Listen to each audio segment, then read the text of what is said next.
Thank the light, everyone. I'm excited to be here tonight, and these are my wolf brothers. I'll be your much calmer Sedai this week as opposed to being a spastic asshole. And I'm your chopped and screwed cousin Jeremy. There we go. There we go. Yeah. I knew See, that's why we have 3 people here, because someone can figure it out. I don't know what any of that means, but all the kids are talking about it. This is definitely... Have you guys looked... So the website is like full of fan edits, right? Yeah, I got kind of bonered up about that. There's like X-Men. I think I might have seen Harry Potter. I might just be wishful thinking on that one, but there was a bunch of stuff. I was like, cool. You turned the 8 or 9 Harry Potter movies into a 30-minute edit. Fuck you. Nailed it. Hermione? Welcome to the Wheel of Time podcast. We are your true source, the purest light, your companion cast, a warder, if you will, for this journey through all things Wheel of Time. Before I even tell anybody what we're doing, I want to, we did something cool today, and I want to make sure that we thank everyone for this process. On Reddit, they are u/wotfanedit. On Twitter, @wotfanedit. I don't know what Y is. What's Y? YouTube. Oh, Wheel of Time fan edit project. And what's E? Email. Oh, do you not see the Gmail at the end of it? I didn't actually read it. I was trying to say what it was for before I get it. I'm our continuity director. That's my title. I remember. I just remembered. Right.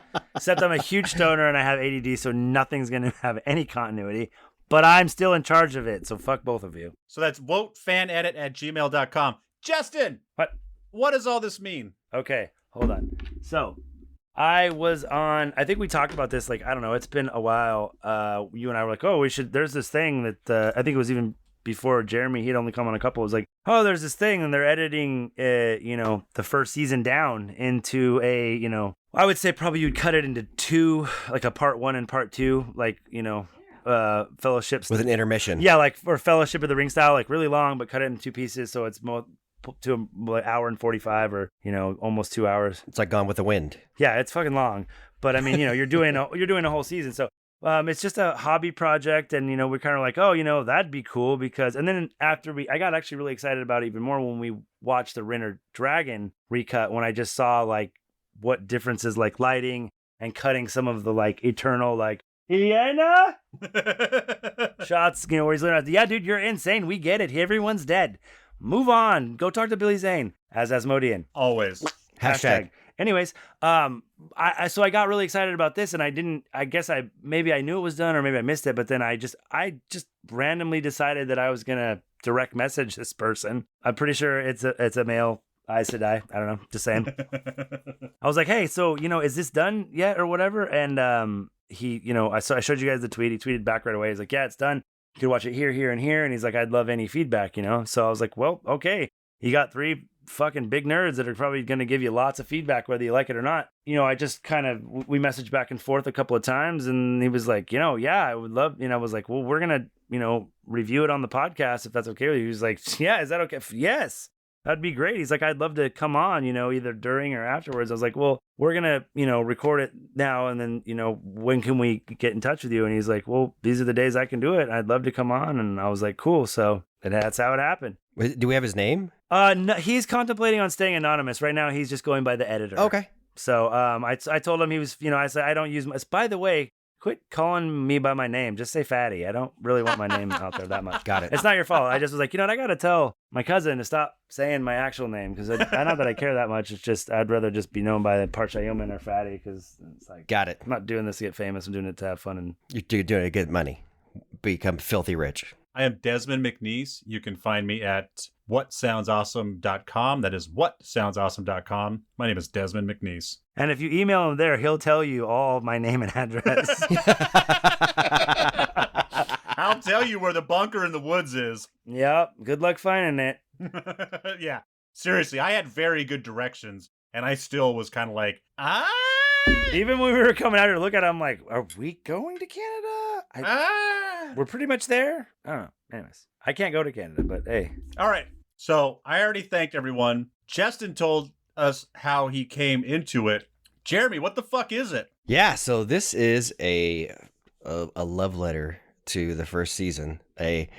Honestly, it is one of the. You're being funny, but that's no. Yes. I'm not. I am. I'm naturally that way. It just comes off. But this guy, this guy went through and he cleaned it up. And if you're gonna do like what we're gonna do this year and go back and rewatch some of the shows, we're gonna rewatch every episode. But if you don't want to take the time and rewatch, the entire season before the second season comes out, man, hit this guy up. Watch this fan edit because he hits all the high points. He cuts out almost everything that I complained about, and even Justin found, not too good. But he just cuts all that stuff out. Like things you could do without. I'm like, I like it because I'm a fucking nerd, and I will take, I'm a parched ailment in the desert. I will drink all of it up. Yes. And probably say, thank you, sir, may I have another? But there are things that maybe weren't as palatable as I would have liked. And this, like you said, it dumps fucking all of it. Yeah, and it's all those. We will put the link in the notes. It is FireMerk, MERK studios.com/Wheel of Time, Eye of the World. And you have to sign up. You don't have to pay anything, but you do have to make an account to watch it, and it's totally fucking worth it. Yeah, it takes about 25 seconds to make it, and it's totally worth it. And there's, like you said, little plug for them. There's tons of other shit on there that I'm actually probably going to go watch at some point. You just enter your social security number and your credit card, and the next thing you know, you are and signed tag up. CC, thank the light. What sounds awesome? And, we'll get you all signed up. That's Desmond McNeese. Fatty's birthday is... File all police complaints for fraud against Desmond McNeese. What sounds awesome? No, we're going to cut this. Cut it. So would you say... So not only is this a love letter or a condensing or a getting rid of the fat, I think he... And we'll get to talk to... I think what he did was he just kept everything in that was true to the book, because it's called Eye of the World. True. So he made the book. Yeah, it made like it's. I mean, it's a love letter, dude. It's exactly what it is. It hits everything that you need to know, all the like really important shit from Eye of the World, and Amazon should probably hire him. So. Yeah, seriously. I mean, if you can, at least for like key grip lighting, something, and like honestly, like dude has a good vision. Like the way it ran and the pacing and the arc, like Rand's arc, how Rand's arc comes together. And he said this to me specifically he's like, how Rand's arc starts and finishes basically with Tigraine, and then he goes to the Eye of the World. It's like it really comes full circle, and it's so good. It makes Rand's parentage, while giving you clues, it doesn't solve it completely, but there's, you see basically where he came from, but there's so much more to the story, and it's like it leaves you wanting more the way he sets it up. I think I would just with the pacing of Rand's arc, like did they? I couldn't remember if they moved. I mean, obviously the opening scene was taken from episode 5 or 6, so that was obviously a big move. But was there anything else that you noticed huge that they moved around to make Rand's pacing better? Or was it more just that we just got to it? I think, no, for me, I have some pretty extensive notes here. I don't think he did too much of the moving around, but he cut a lot of the things that were superfluous that took the focus off of Rand. And so Yes. Well, did you guys read the little blurb underneath? I did not. Okay, so go ahead and finish your thought, Jeremy. I'm sorry to interrupt, but then I'll jump in afterwards. No, I just, especially since, as we've been talking about, I'm rereading book 1 again. And the way that really irritated me with the TV show was setting it up like, one of you will be the dragon. And that's not how it is. And that's not how it is in the books. The Morena's like, the Dark One is afraid of something, or is afraid of one of you guys, and I don't know why. And they really don't even bring up the dragon at all. Which for TV purposes is okay. I don't know. I don't think it worked out. But it shouldn't be the sole. I see what they were trying to do, but I think they put too much focus on like that reveal. You're gonna hear basically what just came out of your mouth from this dude. Okay. He was like so I'm just gonna read a little bit the parameters. He's like, tell the story of season 1 in the format of a feature film. This was the driving consideration for most of my editorial choices. I want to tell the best season of version 1 story for this film without considering setups for sequels. World building is best if if it keeps and it serves a narrative purpose, in my opinion. Keep the length of the film to less than 5 hours, to aim for close as possible as 4 hours, so as to make it like a part 1, part 2. So you can deliver largely the same overall story that you get from season 1 with stuff that can be cleanly removed, patched, or moved, while only to make it better, which is kind of what you're saying. We want to reduce or eliminate any narrative inconsistencies, confusions, contradictions, and where reasonable, improve our pacing, plot, characterizations by trimming, cutting scenes, moving them, etc. My specific objectives, story spoilers for the fan edit. I wanted to de-emphasize the narrative and the focus on the mystery of the dragon. The question should exist, but it should not be the central plot of the film. Amen, brother. 100% what you're saying, and yes, second, third, and fourth that. They want to increase the sense of conflict in Rand about his identity. I think he totally succeeded, but you still get to see who he is as a character 100%. Like he's the right guy to be the dragon, in my opinion. This guy did such a great job. Like I didn't even read that. Yeah. But through his editing, I could tell Right. he was focusing more on Rand, who is, guys, spoiler alert, he's the hero of the story. Okay. Yeah, he's the guy. And you know what? He should have couldn't been the get it story. done without Rand. Rand and Perrin and Egwene and all are all also heroes of the story too, but Rand is the hero with the capital THE. Yes, it is. Okay. Harry Potter, right? Harry Potter is the boy who lived, and he is the main focus. And Nynaeve is Hermione. Yes. Hermione. Granger. And there will be like huge sections where you'll never even see Rand in the future. But right now, when you need to focus on him, they kind of drop the ball. And this guy's trying to piece it together. I think he did a good job with it. The other things that are like they really wanted to And I'm really talking with my hands today.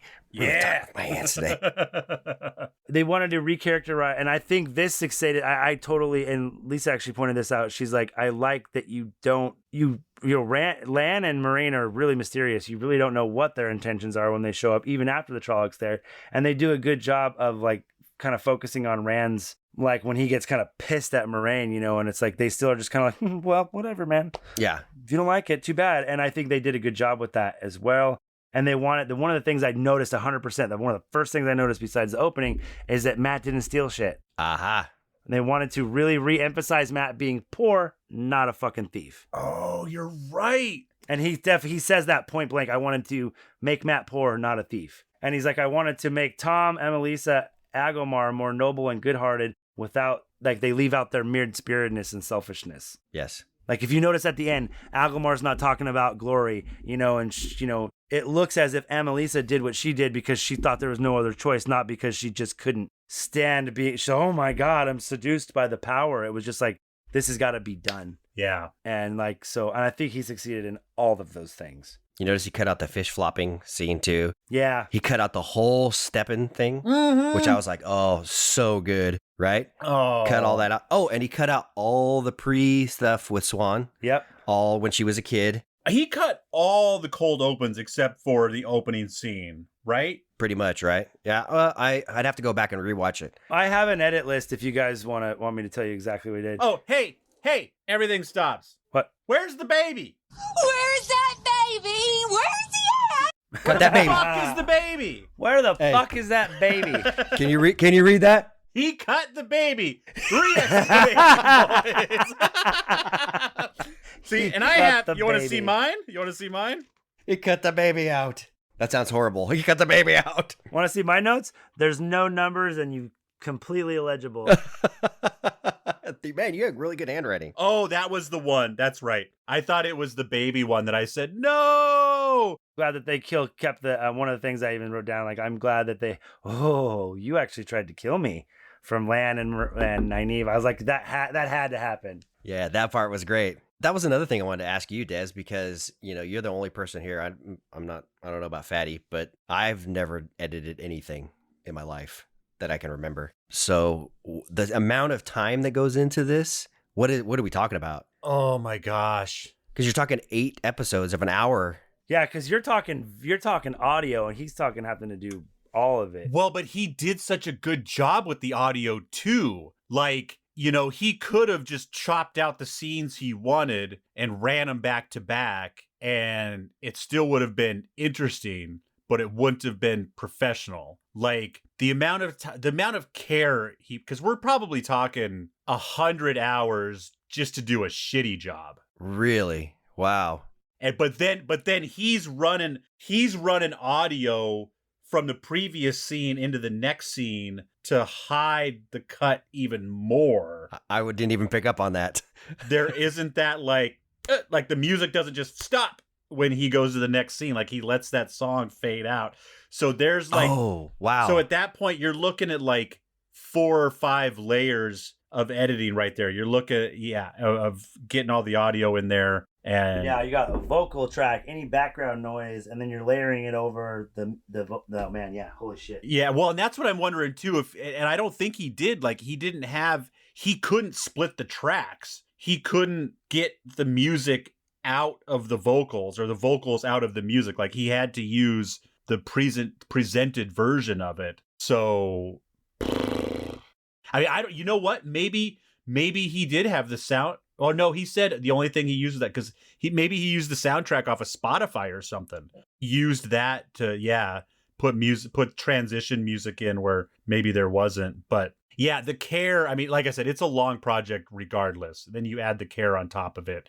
And he did it. You said he was done in like February, Justin? Yeah, he said he finished up in February. He said he's like, that's why he's like, any feedback's great because, I tweak it here and there, Okay.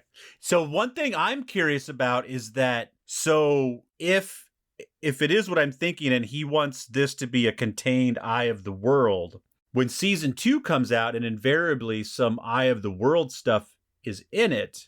Oh, yes.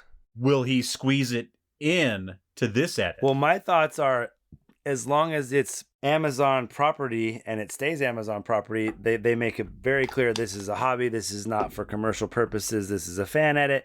He could probably use anything that's put on screen, deleted scenes included, so he can plug those in wherever he wants as far as he goes along. Well, because I know he could. I'm just wondering if he wants to. Like, right. Is he willing to make this a 5.5-hour movie with all the season 2 stuff? No, I'm thinking more like it will be incorporated in like, when you kind of go flashbacks as his season 2 movie or 2 movies come out. Well, I mean, if he wants the next one to be called The Great Hunt. That's true. But I'm saying the way they do the TV show, like he could maybe even go back and put stuff from the 3rd season if it fits better in the 2nd season's movie. You know what I mean? Right.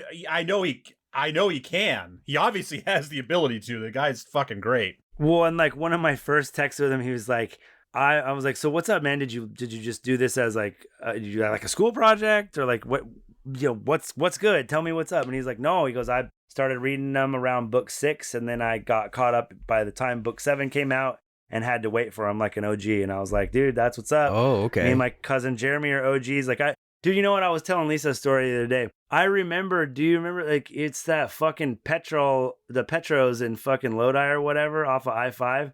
You met me there and gave me your brand new, like, you got the Shadow Rising came out, and within 4 days or like something, I think maybe it was a week, but Jeremy was like, I read it already. Don't even go buy it. Are you working today? Just meet me in Lodi. And I was like a Saturday, and I was like, all right, cool. And so I met him in Lodi, and I grabbed the hard copy, and then I had to go sit at a well for like 2 hours, so I read fucking like a third of the book, and I was like, this is fucking awesome. Oh my God. I don't remember that. We were both like, I got caught up by the Dragon Reborn, and then we were waiting for the Shadow Rising to come out. I know got him from the first, but I don't think I started reading them until like the Dragon Reborn was on its way. So by the time I caught up, it was Shadow Rising, and then it was like as soon as I could get my hands on them, I'd devour them. Yeah, so. My first 3 books are the Eye of the World, The Great Hunt. They're all paperbacks, but then the rest of them are all hardbacks because I didn't have to wait for them. And I don't think so. I know that they reprinted. Do you still have them? I feel like I still have all my paperbacks. Books. Okay, maybe I got. No, I still have them. Bookstore. No, I have all. I still have all mine. But and you know what really bums me out? This is gonna kill everybody who's listening. When I think it was for my 18th birthday, my wife, who was my girlfriend at the time, bought me a hardback copy of The Eye of the World. And when we broke up for a little bit, and I let my friend borrow it, when he moved, I was like, "Oh, hey, can I get my book back?" He's like, "I don't know what I did with it, man." He's like, "I think I might have gave it to somebody." Oh. I was like, "Are you joking with me? Are you joking?" And I honestly, I've never seen one like it. It looked like the paperback, but with just a hard copy. like the, I keep calling it hard copy. It's not a hard copy. It's the hardback. Hardback. Hard cop. What are you, 700? I know. Did you get it? Did you get a lithograph of it? Lithograph. We used to go down to get a phosphate. Was it like so it was probably a version 1. Probably like a limited edition. It was like a Or limited first edition, First edition. First print or whatever. It wasn't the first printing. I think it was a reprint of it because I think it was 1990. Well, I was 18, 1995. 1895? No. I was 18 Oh, in there we go. 1995. And so I think she got it for me then. And I've never seen one like that since. Oh. Or else I would have snapped it up. I can't believe she took you back. I know, right? Fuck, what a dirtbag. I want the one that they just came out with that has the whole dragon on the spines. It's like $600 or some shit. I'm like, dude, actually, literally, I was just kind of skimming my notes. The third note I took is like, they skipped Matt stealing during sex. They're trying to make him not a thief. Like, I literally wrote, they skipped the stealing. I was like, cool. Oh, I forgot he steals it after. Yeah, I forget he rocks her to sleep and then takes her shit. And I don't know if he changed it, but I feel like there was like an extra shot of the wine spring or something that was kind of like far away with the I don't know. It just looked really cool.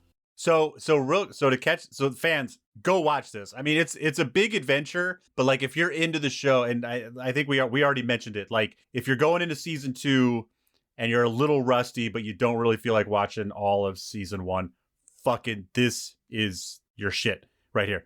But it starts out with the cold open with Rand being born. Yeah, Tigraine fighting in the snow against the Ilianers on basically the lower slopes of Dragonmount. And dude, like, how do they not just open with that? Like, I know that's a powerful scene and maybe they want to build, but like, dude, if they would have started with that, it would just been like, who is this chick? How, man, she's badass. Holy shit, she's 9 months pregnant. Who are these guys she's fighting? Yeah. Where are they at? Why is it so snowy? What? She's having a baby? Who's this guy? You have so many questions and just what? What? You get no background. And like, that's the kind of good background because you're just you're sensorily overwhelmed. Yeah. And it's with characters that matter. They're some of the most important.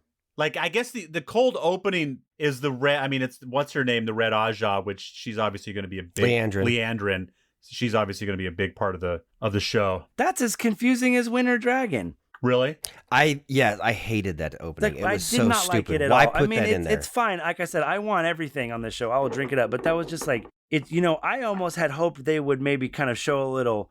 Oh man, it's not him. Like thinking he was Logain, like as the edit. Oh man, it's not him. Oh man, we thought it was him, but it's not him. Somehow they could have done that. But you know, it was just, I didn't like that at all, man. And like if they would have used this for a cold open, I think it just draws you in so much more. I think they should have used the baby as the cold open. I mean, it would have drawn you in. You have a very good point. That should have opened the whole. Who's this baby? Well, and you know what? The women's circle stuff at the beginning with Egwene and stuff, like it's good. I don't mind it. I don't think it's super intrinsic to the story. If you were going to be on a breakneck pace that you should have been to knock out everything in 8 episodes, those are things that don't need to be there. And you could have filled them with other things. God damn, I sound like Jeremy. Oh, God. Well, and that's just a TV show. Just like, hey, look at these kids just living life. You know, they're doing their thing. Like, you know, don't worry about it. You know, we're going to have a party tomorrow night and it's all good. And aren't these guys fun to hang out with? You know? Well, it's so, the beginning is just like, why you don't have to take it up to 11. In the book, to Gwen to find out if she's going to be a woman, they're like, they sit around, they ask her, you know, questions, I guess. And then at the end, she gets to braid her hair.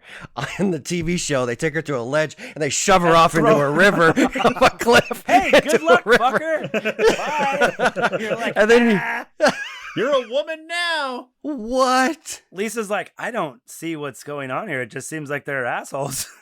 Oh, now you're a woman. Now we're going to try to murder you real quick. Why would you do that? I don't know. Hope she swims good. What if she doesn't swim good? Did anyone ask her if she swam? They grew up at the 2 rivers. They can fucking swim. Yeah, like, I guess I should have been collecting all these rocks in my pockets, guys. Hey, I got my phone in my pocket. Quit. So I'm a little all over the place. I'm just kind of going down my notes. I know I've asked this question before. Are Rand and Egwene kissy this early in the book? Not at all. Okay. I don't even think they never kiss, as far as I know.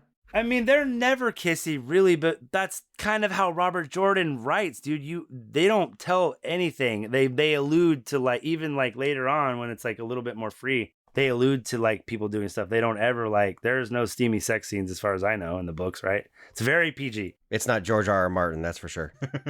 Yeah. Okay. So here's the problem. You were setting up these expectations. You've put, especially at the end where Rand's just like, the woman I love would never do this. And she's like, I will always be there for you. And okay, guess what, guys? Lies. Yeah. Unless they change a whole lot, that is not true. Yeah. Not only is she not always there for him, she don't even have his back at certain times, and it's bad. It's bad. Let's just say it's bad. Well, okay, so that's kind of from a certain point of view, right? She does, but she's like, I'm not going to just capitulate to everything you want. Right. That's true. I think she has to stand up. She has to stand up for the people that are put their faith in her, and that she's leading. But there are fights. There are definitely fights. Misguided as though she may be. And they do not end up together. And it's not always perfect. It's because she's wrong. That's true. That is absolutely true. Okay, I noticed one thing is that he cut a lot of when they're in the cave. There's this whole scene when him and Rand and Egwene. Remember that? So they show Rand laying down, then he wakes up and he has the nightmare. But there's this whole scene where him and Egwene are talking before that. Cut that right out. And I was like, that was better. It just focused more on what's going on with Rand and how he's dealing with it. Like, you don't see Matt. Doesn't Matt like puke up bats or something? They cut that out. I think they allude to Matt having. Yeah, they talk about having the dreams, but they don't. I don't think they show them all puking bats and everything. They don't. I think it's just the Rand one. You just reminded me they cut out I don't know if it is Nynaeve in the bath in the hot tub or whatever in that cave. That's what cave I thought you were talking about. Oh yeah, when she hides and kills the Trolloc or whatever. No, when Moraine doesn't Moraine. Oh, their little yes. conversation. She's cleaning it. Yeah. Yeah, absolutely. Go on and talk. That was a good cut. Yeah, that was they're honestly all of them. I mean, I don't disagree with, unless I'm just missing one. I can't say that I disagree with anything that he did. I love it, all of it. Like I said, the pacing is good. I feel like Paid and Fane, like a couple times. I don't know if he can, but I feel like a couple times when he's lingering, like when he sets his beer and just kind of smirks and sets his beer down or sets his ale down and leaves when the Trollocs are there. It's like he's so unconcerned with Trollocs showing up. And I'm gonna ask him. Maybe it's my computer, but I feel like he lightened it up a good amount in certain scenes. Oh yeah. Made the fire effects more of that, which kind of makes the shadows play more. Like there's one scene of I think it's Matt and the shadows are playing on his face because it's a little brighter. No, it's Perrin in the White Cloak scene where he's tied up. They've lightened it up and the flame and shadow effects are much more dramatic because it's like you really feel like you're fucking sitting there in the thing, and it's like it's not like, oh, this is so dark movie lighting. It's like it seems a little bit more realistic. There's fire everywhere. It's going to be pretty bright, and it lets you see the Trollocs a little more. Yeah. And I think it adds to the terror because they're really dark. Oh, dark and scary. Yeah, it's dark and scary. When you could see them and their teeth and how they're all kind of different, and they're just like, ugh, what the fuck are these things? I think it adds to the ugh factor. Like, oh shit. Thank you for mentioning that because I thought that I was just paying attention better. Because I was just like, wow, you can really see the Trollocs. We've had a lot of conversations about how we wish the Trollocs were better. But when they were lit, they were good. They look great. Yeah. Lisa pointed out, because she's like, we watched Ozark is a classic example of show. It's great. It's so dark. Yeah. In some scenes. You can't see dick. And I get it because it's fucking dark in Missouri because it's dark out there. But, we're also trying to watch a show. Yeah. Yeah, you can't just have the lights off and be like, I swear something is happening right here. You just can't see it. There's yeah. something moving. You just hear the struggle of the Blair Witch Project. Snot, tears. Justin, did you hit your note? I don't know if you were continuing our conversation or if you hit a note. Kinda. It was just more of like some comments. Fucking just, Nynaeve is still a fucking gangster. I love that actress. I love where they've taken her character from the books right away. And another thing I noticed with the lighting, I feel like you get to see a little bit more complexities of what they do with their hands and the weaves and stuff like that. Like I really noticed at the end, watching Ishmael's fingers. Yeah. He's tying off a weave on her, dude. You can see him tie a knot and then go like a cat's cradle and fucking tighten it. And as soon as he tightens, it's almost like she can't breathe. She's like, and it's like, oh, I see. Who's shitting themselves in here? God, that stinks. That was me. Sorry. That is a powerful fart. I can smell it through the fucking microphone. God. But I think it's another credit to the lighting because I think you just get a little bit more of the intricacies of what's going on. Well, and at the end, he also said it's, you can sense the true source, but you can't touch it. Yeah. Right. He says that, so she's not cut off. If she's cut off, she can't. Yeah, even because sense you it wouldn't anymore. even be able to sense it once you're gentle. It's like you just know what it used to be like when you had the Camaro. Yeah. God, I used to be so cool. My next note is nothing new about this edit. It's one of those things where it's like, man, this every once in a while this show just gets a little raw, and it's crazy. When Rand and Matt go to town and they meet the bartender and she puts them to work, and Rand picks up the axe to chop the wood and says, "We'll take turns." And Matt says, "If you think she's up for it." Jesus Christ, Matt. But that's Matt in the books, man, 100%. Is it? Oh, you up for a kiss and a cuddle? Slap? No. All right. How about you? Like, he's like, I might be dead. Like one of the sayings of, I think he says it, but it's kind of it's like the whole nearly dead yesterday, almost dead today, or probably dead tomorrow, but blessedly alive today or something like that. And it's like, that's what Matt lives by, man. Yeah, that guy is, he's always got the quip, Yeah, he's kind of up for it. Yeah, he's always got a quip. He's up for it.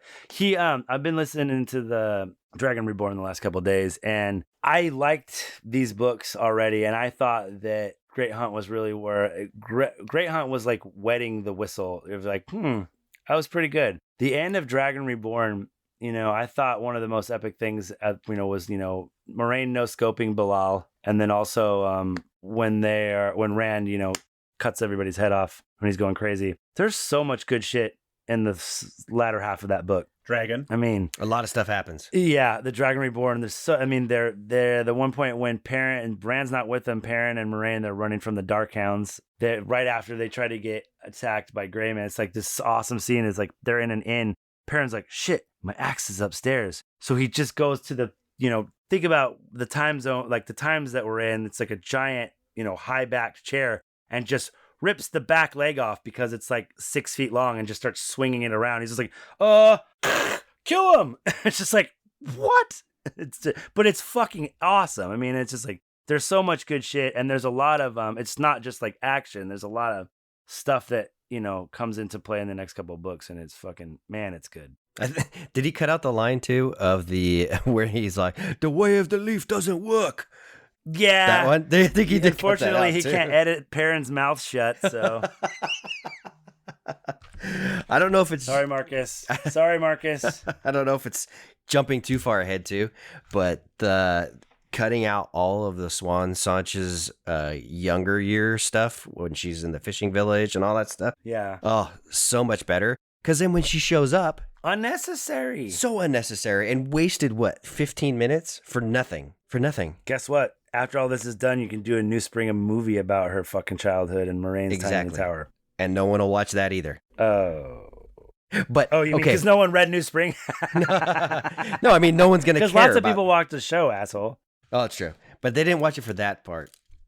So, but cutting that out, right? And then, boom, she just walks in, surrounded by Aes Sedai. And you're like, oh, who is this? Yeah. Right? Yeah. It totally changes the scene. Yeah, it draws you in more, just like the opening thing. It's just like you have so many questions, but you're kind of in awe of like, whoa, we're in the Hall of the Tower. But if you don't know that it's the Hall of the Tower, if it's good, okay, I like this shit because it's good for a fucking nerd like us. Yes. Because it cuts out some of the unnecessary shit that we're like, look, we know that happens. I want the fucking meat, And it's great for like even Lisa and someone like Desmond who's read some of the books, well, even if he goes start to finish and loves it, he'll probably never love it as much as we do. He'll probably want to put a bullet in his head after all this because it's so long and epic. But I think it's, it works for the casual viewer and it works for the nerd viewer. And it's like, it's a good meeting of the minds as far as that goes, because it satisfies us and it helps people who don't know understand.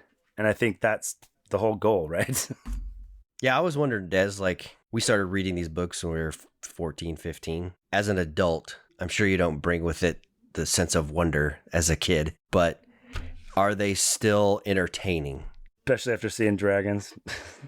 Absolutely. Okay. Absolutely. Cool. I don't, it's the inability to really gobble them up. Like, I'm not a huge reader anyways. And then you add, 2 kids and being an adult and all that shit on top of it. And like, it sucks. That's why this movie was so good for me to sit down. And I ended up watching it in 2 parts, like an hour and a half. And then stayed up until 1 last night, watched it. I did it in 3 parts. And just being able to just gobble it all up was like, this is fucking rad. Nice. And the books, when I finally get a chance to like drive around for an hour and listen to the books or something, I'm like, this is so fucking cool. But then I'll go through weeks, like I mentioned last time, where it's just like 5 minutes here, 5 minutes there, 10 minutes here. Yeah.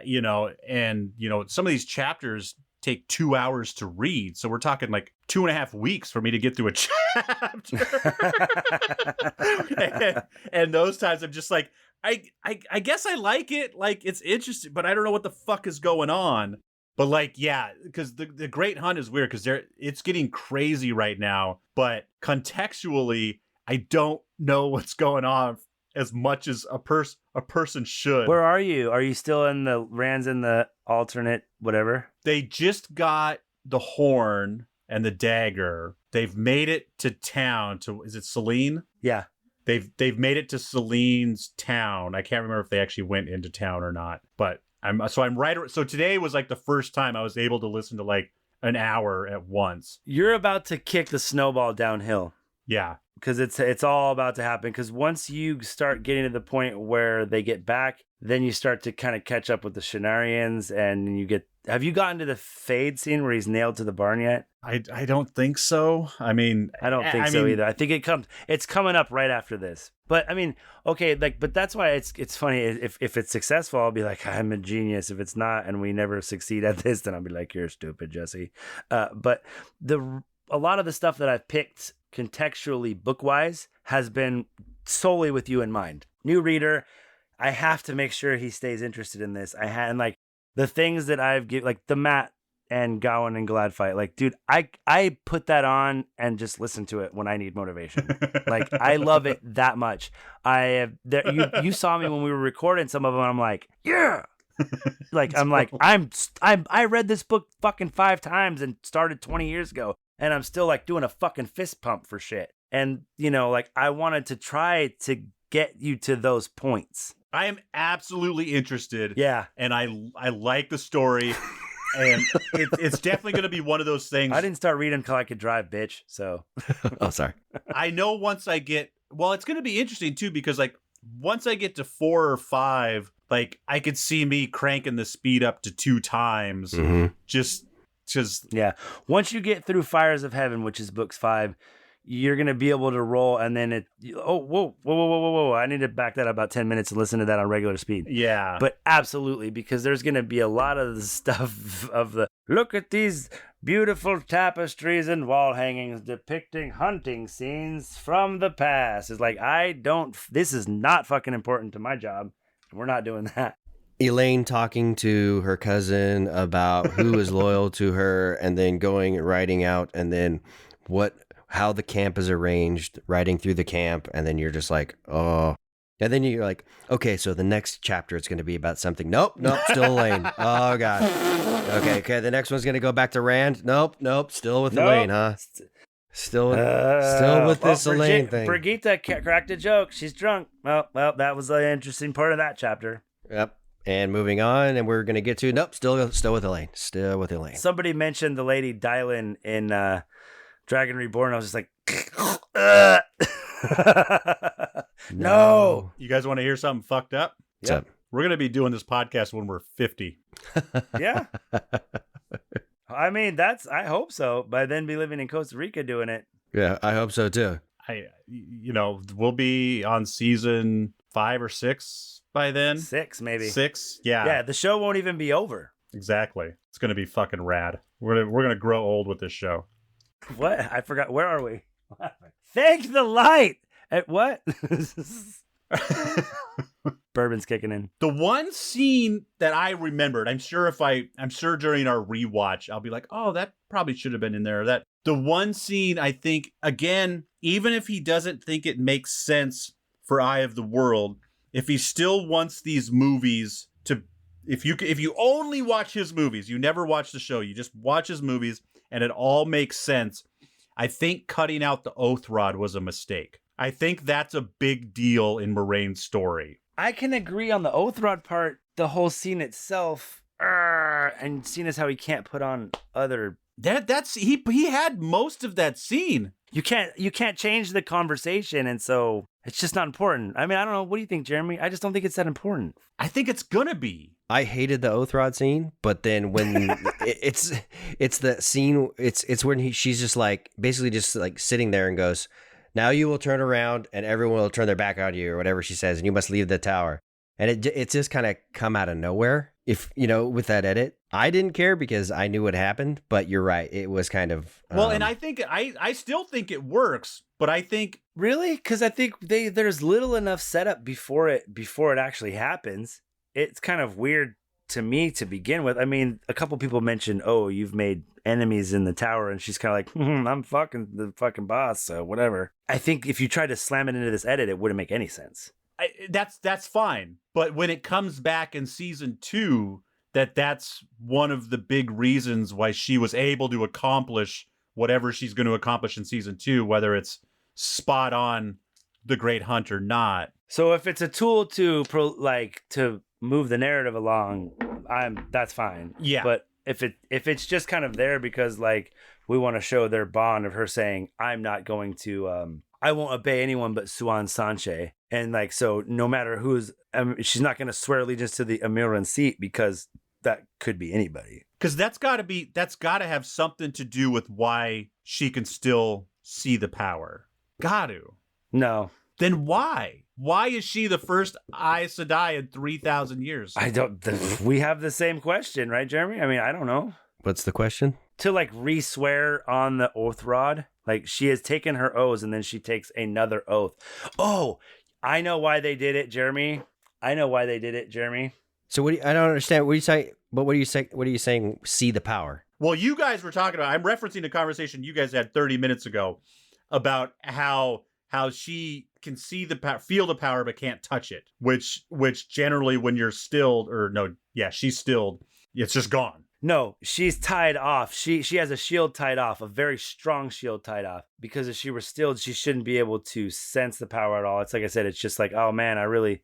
So is that him being cruel then? Instead of stilling her, he's allowing her to sniff the power but not use it, which is which is worse than death. Honestly, in book wise, TV show wise, anything that I can think of, it makes no sense to her to just tie her off.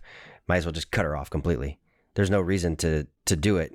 Is to torture her. Sure does. Because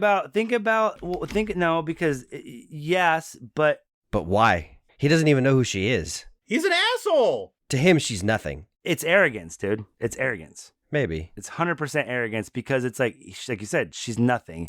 It's like she knows nothing as far as he's concerned, and he's that unconcerned with her that I can just tie you off and you're never going to break this. I don't even need to waste the time to cut you off. Also, probably don't want to expend that much of the power when he might have to go toe-to-toe with Rand at that moment. Yeah, I guess maybe that's... It's pretty simple for him to tie off a fucking shield right quick. But it's also easy. It's just to sever somebody, too. It's not like it takes like a bunch of power. I think it's just like every fucking Forsaken in the show, they're just arrogant and they don't think things through. It's like, whatever, this person's never gonna come back to haunt me. It's the Deus Ex Machina that we talked about last week. Yeah. If you cut her off, then we have to like do a whole bunch of other stuff to get her back to doing it. Instead, we'll just shield her. Yeah. We won't give her a reason why, and then somehow she can break out of that shield, and then she's back. Well, and it'll be Nynaeve. Nynaeve will heal her shield. No, No, you can just that's not going to happen. She's going to figure out a way to break You out of don't it. know.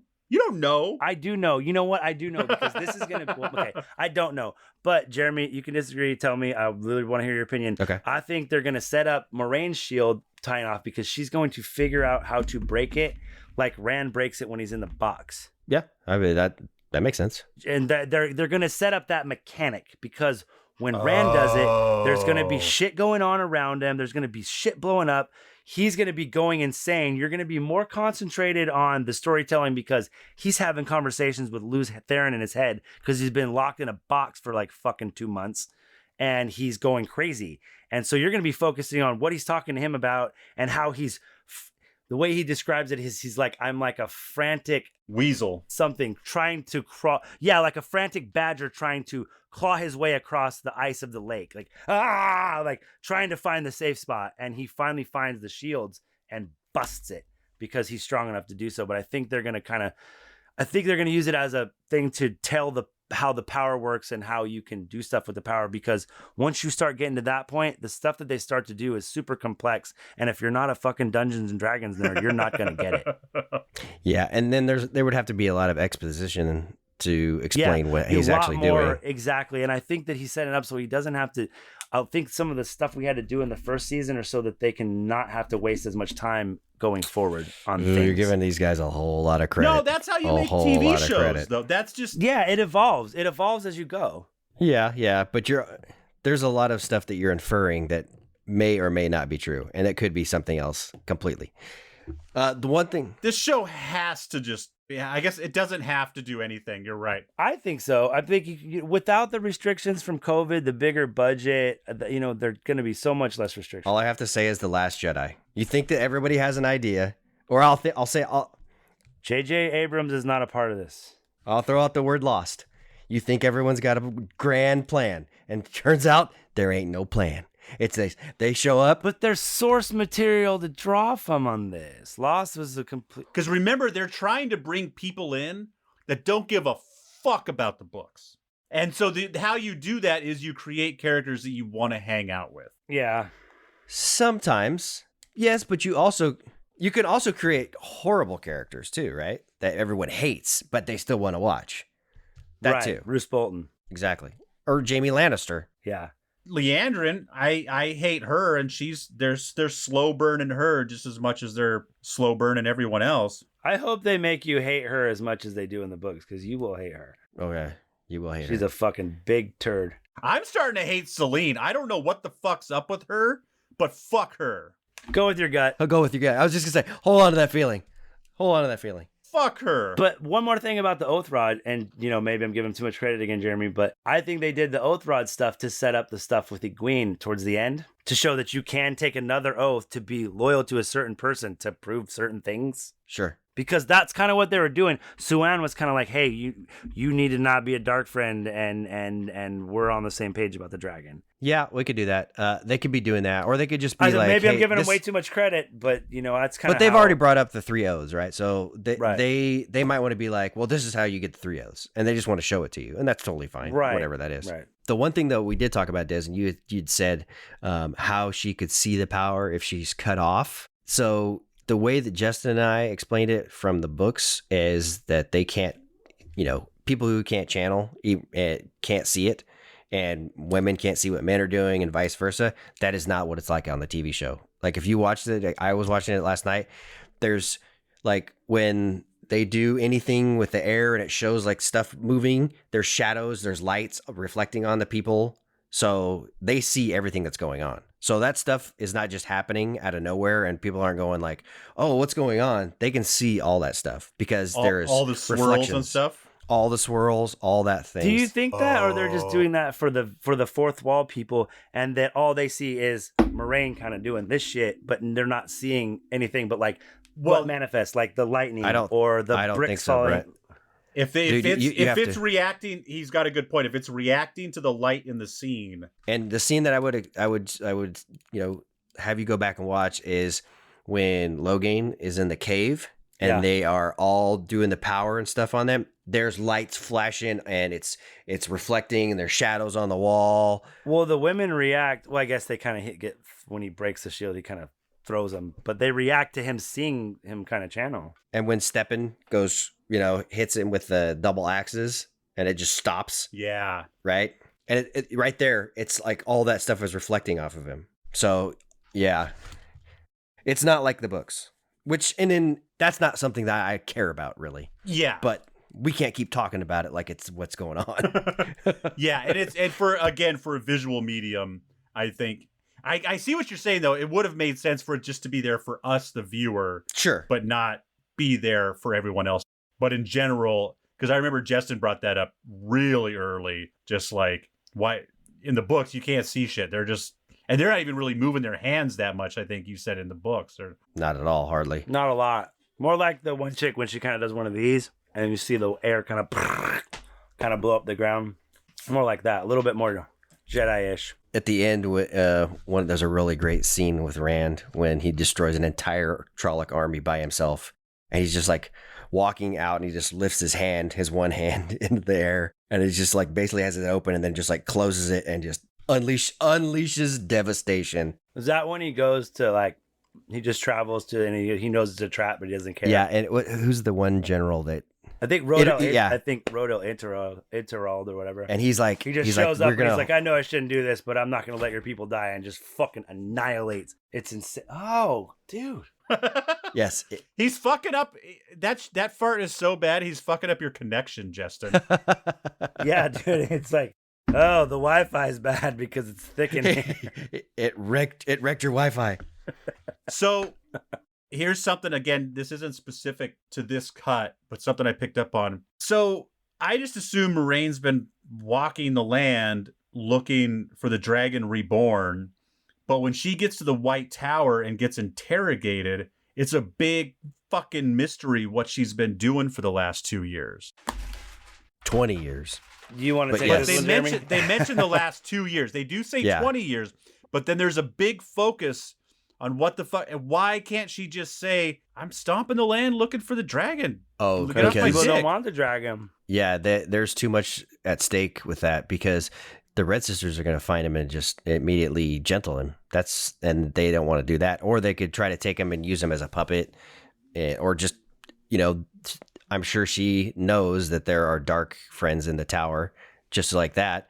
And so as soon as they find out, then all the dark friends and all the shadow, they all know where he is too. Well, so, she doesn't have to say that she found him, but she can still tell her sisters that's what she's been doing, because the White Tower wants the dragon found, right? Okay. Yes. I want to answer this one, but I got to ask a question to you first, Des, and you can drop this. Have you figured out that Leandrin is... Oh, yeah. She's as dark as they come. Okay. So, that being said, she thinks... She's kind of feeling like she might have already gentled the dragon in Logain, because she's talking about how strong he is. And, she's not on the good guy side. If she could fucking gentle the dragon reborn, problem solved. That's it. And so I think that she is, from that point of view, that's why she's so hot after every match. That's the whole point of the Red Aja. She was so hot on any man who could channel, especially right now, because they're looking for the dragon. They know he's been born. Yeah, and so...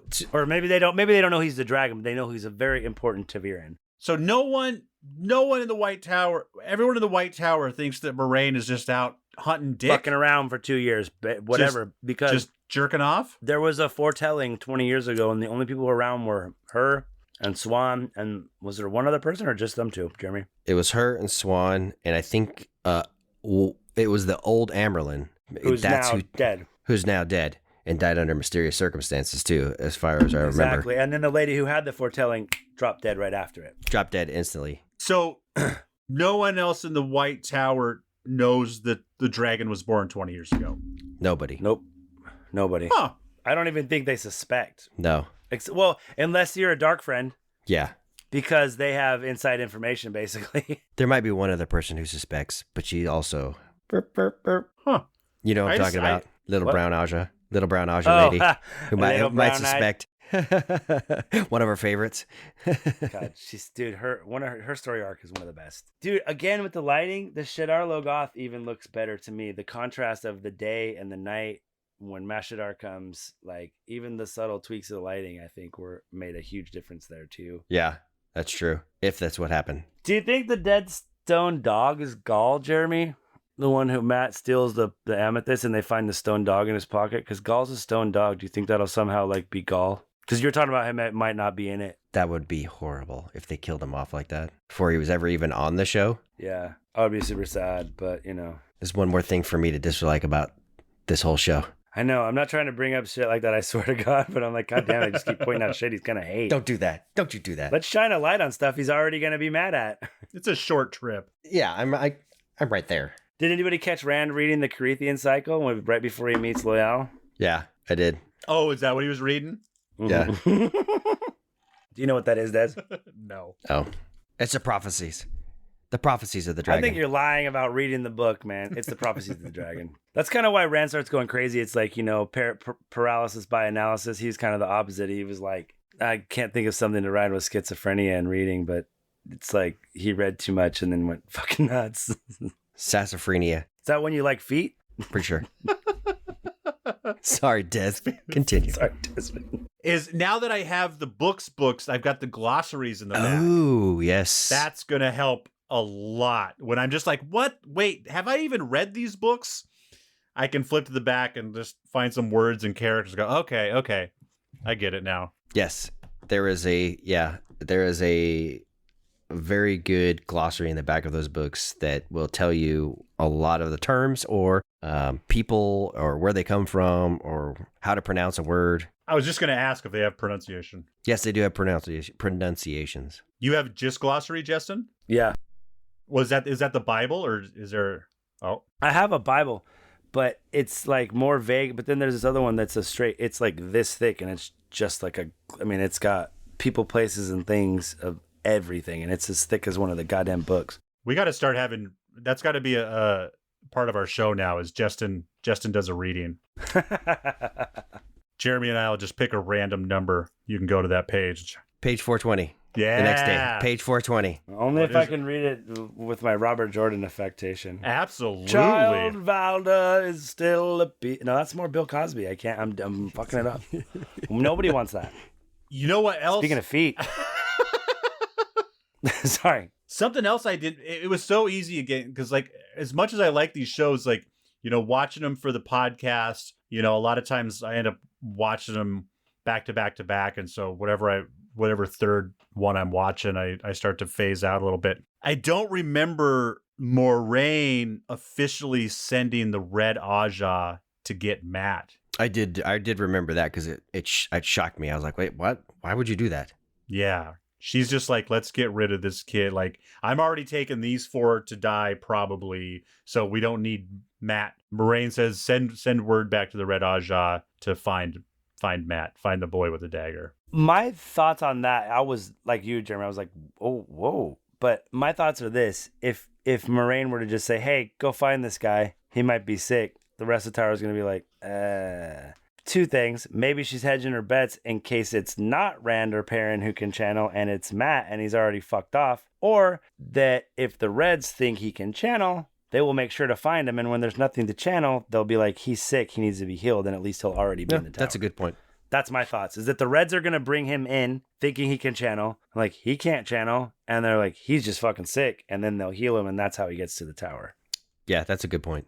Yeah, because at that time, they have no idea who it is, right? They don't know if it's Rand, Perrin, Matt. Well, they know I feel like Moraine has a kind of a hint. But, you know, I think, yeah, she's just kind of like hedging her bets. Like, I don't fucking know. Yeah. And he's Targaryen anyway, so he's gonna cause some shit to happen. Yeah. Yeah. So they cut the whole, I think we've already brought this up, but let's revel in it. They cut this whole step-in part out. So good. Dude, I don't even want to say that because a lot of people were so all about it, especially like, you know, on Twitter and stuff. But it's like, I didn't love it. No, it was so terrible. Desmond loved it. Hey, as long as you liked it. I just loved Steppen. And so the fact Steppen was a good character. The fact that he's Steppen was a good character. The fact that he's dead, no matter what cut you watch, we're never going to see him again. So that made him unnecessary for this cut. But I just fucking dug him, and I was excited to see more of him. He was a fun character. It's not even the stepping part that we hate. It's the land part that we hate. The beating the chest. And then, yeah. You're like, that is so outside of what land should be. And what land has been up until that point. Yeah. He's just like the stoic, like says like 5 words. Even Matt makes it. Remember when Lan explains something? When they're in Shadar Logoth, he's like, first of all, Matt's like, first of all, the that's most words you've ever put together in one sentence. Maybe ever. Secondly, maybe why would we want to go to a place that fucking Trollocs don't want to go? Secondly. And you know what sucks too? So with the stupid scenes that nobody wanted, or okay, maybe people wanted, the step in and the swan song when she's a baby or a little kid and all that garbage, you don't get those funny quips from Matt. She was the baby? No, I'm just kidding. Oh, Swan Song was the baby the whole time. Dun, dun, dun. No wonder we all hated that. We all hated the baby. But we didn't get the quips that you would get from Matt because you got to the part where he got the dagger and he starts kind of going downhill too fast. You know, he had to go downhill too fast. In the books, it's a more slow process, and he still has the funny stuff, and he still gets into trouble, and he's still things like kind that. of a whiny fuck though. Until like honestly, that's one of the reasons why I start loving Dragon Reborn is because that's when he starts to like his luck starts. It's when his luck he's at kicks the in. tower. But when he gets down into tier with Tom, some of the shit that he does, he figures out that his luck is random. Like it doesn't work as good with like stones. It's like it works great with a battle plan because it's constantly evolving and changing. You don't know what's gonna happen. That's why his luck is really good with dice or a random fight. And when he stops like looking and searching every end, he just randomly goes into the one he needs to go into, and he's like, "Cool." He starts throwing dice with a guy who's got weighted dice. Doesn't fucking matter. He still wins. Yeah. Yeah, so Matt is kind of like that guy. And in the first 2 books, he's kind of like that guy, like, danger's that way. We should go that way. And so, but then in the rest of the books, he's just kind of like, everyone else is in trouble. And he's like, what's Indiana Jones? Yeah. He's Han Solo, dude. He's Han Solo at the beginning when he's like, I don't want to do this, but Yes. I guess I'm gonna, or I'm never gonna sleep again. He's Indiana Jones when he's a kid in the last Yeah. Crusade, when he's like, everyone else is lost but me. I'm right where I'm supposed to be. Yeah, I'm fine. Well, and then like, dude, when Matt starts to come into his luck, he's the same way. It's like he has some fucking letter from Elaine to her mom for whatever reason, and he figures out there's a plot. So he's just like, well, I gotta go find him. And he just will not stop till he goes and finds Elaine and Nynaeve and Egwene. And he's just like, he's not getting paid. He's just like, whoa, I mean, they're my friends. They're going to get fucking murdered. And I gotta go. And Tom's like, you're a fool, but all right, I'm coming too. Gotta go. Like, I like knowing the runtime because it kind of builds anticipation, knowing that, like, oh, I'm running out of minutes. Like, what are they going to keep? You know, it's like, I think I kind of like movies like that. Because when a movie's good, you can kind of feel when it's coming, and I could feel it without looking at the time. I was like, dude, I know. I mean, I kind of know the story too, but it's like, oh man, it's about to be on. There's, you know, they got a lot to put in here, you know. And it did have a more of a natural arc instead of like, you know, like, oh, we're going to the final battle. Oh, we're gonna come over here and have this conversation for a minute. Oh, we're going to the final battle. Oh, wait, let's go over here for a minute. It was just like. Well, yeah, you know, towards the end, he cuts out the whole scenes with Nynaeve and following Lan to the Malkirs and that whole scene. Cut all that out. Cut out the love scene and all that stuff too. Yeah, I don't know why. I think it's one of those things that, yeah, you probably have to put in so much shit around it that it starts to get muddy. But I felt like he should have left the lovemaking scene between Nynaeve and Lan. You know, I think that's honestly like Jeremy said, the love letter to the books in what this is because he's like trying to channel his inner Robert Jordan. He's really trying to tell that story like with the alluded to things as opposed to just fucking hitting him over the head. And so I think a lot of things, that's what I noticed is that he took out some things that would over explain just to be more vague about it as to leave it to you which is what Robert Jordan did. So I think that's what helps it feel a little more true to the books for me. That's what I felt anyway. And I forget about that whole dinner scene too. I definitely I mean, I don't know. I guess you learn about Lan a little bit more, which is nice, but you could have done that somewhere else. Like Lan has no family except for these one people. Sometimes he goes to see him. Well, explained. Seems like there's a lot of them.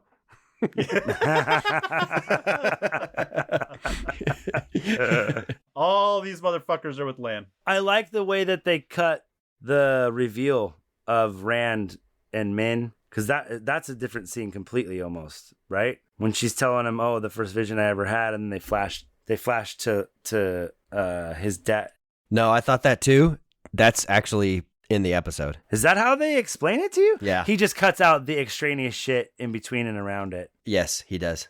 Which is fine because that makes it so much fucking better. That was one of the Yeah. things that he mentioned to me. He's like, it's really about becoming full circle with Rand accepting that he's a dragon and his heritage. Yeah, I'm sure there's a lot of stuff that I didn't even notice got cut. You know, there's just little, like you were saying with Agomar and maybe complaining or something like that. And I don't even remember those scenes because it just like, whew, he just went right past them. Yeah, because it's like he and his sister both seem, and like they're trying to be noble, but they also kind of want glory. But it's like they come off as like very much more altruistic, and that's how they were in the books. So it's like, that's again what made me like it a lot. Do you think that Moraine figured out in the ways that it was Rand? Because someone channeled to throw that Charlock off. She knows it wasn't her. She didn't feel any females channeling. I guess she just knows it's probably one of the boys. But Rand was right there. So you would think by logical deduction, you could figure out who it was. Because she didn't feel Egwene channel. She would have known. But they don't really establish that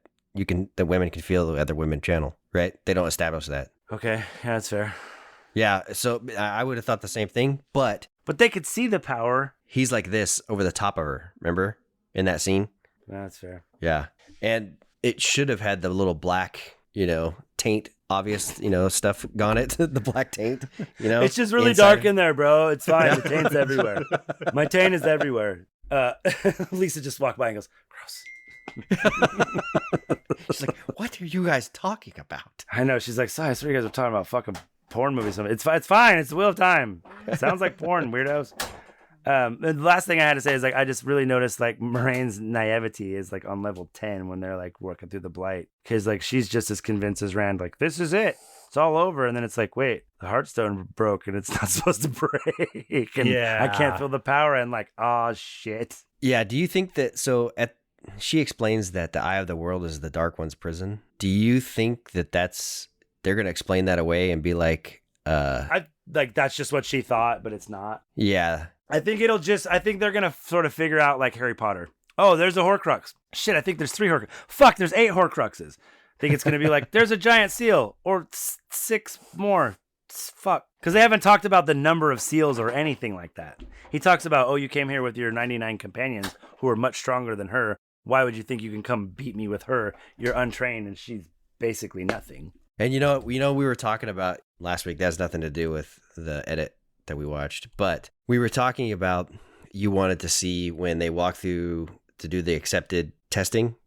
You wanted to see the flashes. I don't think you're going to see those. I don't think so either. Because they basically took that flash. One of the flashes that Egwene has is the one that you see. Is Rand's like dream shard that Ishmael puts him in for a minute. So yeah. That is exactly it. Well, I'm hoping that they do that because it's important. And the only dream shard that I really want was the clip that we did on the podcast where Rand is trapped and telling her to kill him. Because that one, dude, to see that on screen would be really fucking good, man. Like really good. That'd be brutal. It would be so brutal, especially if they like decided to work it in like towards the end of this season or the beginning of the third. Oh God, it's like my heart is so broken. So my final thoughts are, I think this is an amazing companion piece. Like this doesn't make me dislike the original material as much.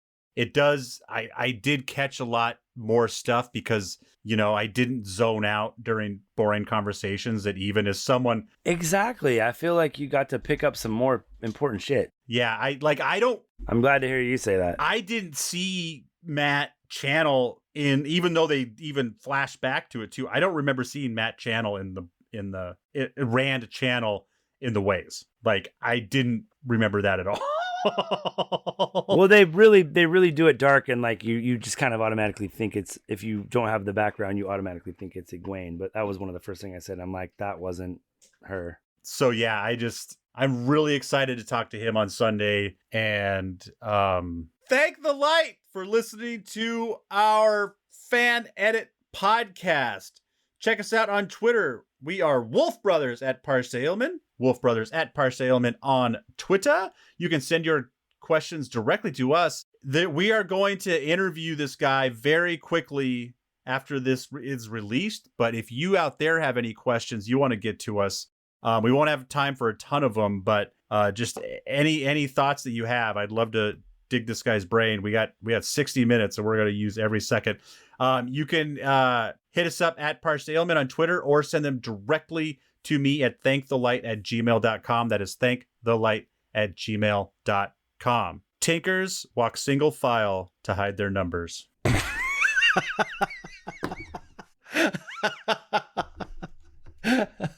Oh, that's great. That's what I learned watching the cut last night.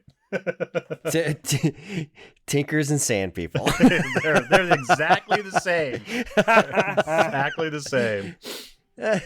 Meaning like Anakin should kill them all, or what are we talking about? Just the children. Just the children. Anakin should only kill the children. I think that's it, man. All right, now you guys say goodbye. Oh, what? I have to say goodbye. All right. Hashtag Billy Zane as Asmodean. I just want to tell you, I am only the parched Aiel. You guys are the men. Good night. I am not average. I am not ordinary. I am a masterpiece. You know I do it for me. I am not perfect. No, that's imaginary. But I'm a masterpiece. You know I do it for me. And all my colors and paints, all my lines and my shapes, every move that I make, I am not basic. It's self-explanatory. I am a masterpiece. You know I do it for me. Just the way I like it. Yeah, yeah, yeah, yeah. There you go. Jeremy's never going to stop. Don't cut this either, Des.